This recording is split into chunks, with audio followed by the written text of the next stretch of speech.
Sunday মানেই ফান্ডে। তো আমার সানডেটা ঠিক কীভাবে কাটলো সেটা জানতে হলে কিন্তু ভিডিওটা একদম এন্ড অব্দি দেখতে হবে। তো সকালবেলা রেডি হয়ে বেরিয়েছে, এমন সময় দাদার সাথে দেখা হয়েছে, আর দাদা ওই দিকেই যাচ্ছিলো, তাই আমাকে একবারে স্টেশনে নামিয়ে দিল। আর এর মধ্যে আমার ট্রেনটাও চলে এসে, তো সারাটা রাস্তা আমি গান শুনতে শুনতে রওনা দিয়ে দিয়েছি আমার গন্তব্যে, মানে আমি চলে গিয়েছিলাম বনগাঁ। আর ওখান থেকে বাস ধরে চলে গিয়েছিলাম ক্লাসে।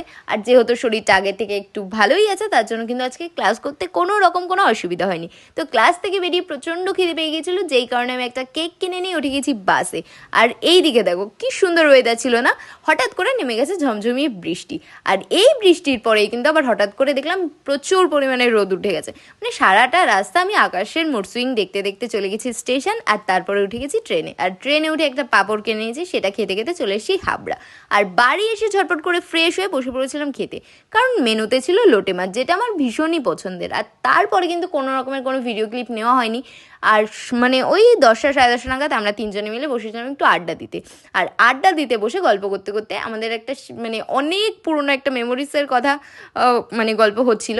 তো সেই দিন আমার বোন সেখানে উপস্থিত ছিল না, তাই কিন্তু আমি আর মামা দুইজন মিলে ওকে মিমিক্রি করে দেখাচ্ছিলাম যে সেই দিন ওখানে কী কী ঘটনা হয়েছিল।